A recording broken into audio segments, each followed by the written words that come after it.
The end of apartheid in South Africa in 1994 marked the conclusion of a long and oppressive era of racial segregation that dominated the country for nearly 50 years. Apartheid, which means apartness in Afrikaans, was introduced in 1948 by the National Party and enforced laws that separated the population into racial categories: white, black, colored, and Indian.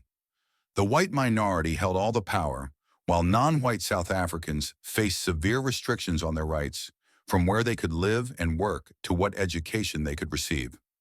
Resistance grew, led by figures like Nelson Mandela and the African National Congress, ANC, along with other anti-apartheid groups.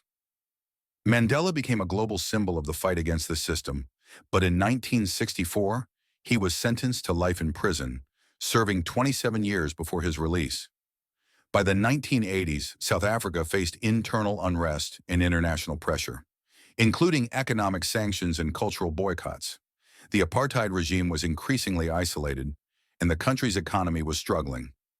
In 1990, President FWdeKlerk made the pivotal decision to release Mandela from prison and begin the process of dismantling apartheid.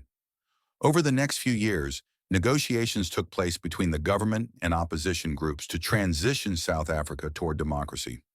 In April 1994, South Africa held its first democratic elections where people of all races could vote. Nelson Mandela, the ANC's candidate, won by a landslide, becoming South Africa's first black president. His presidency was focused on reconciliation, unity, and healing a deeply divided nation.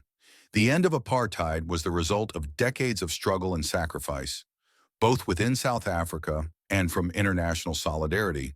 Though challenges like economic inequality remain, the end of apartheid set the country on a path toward a more just and equal society, transforming South Africa's political landscape forever.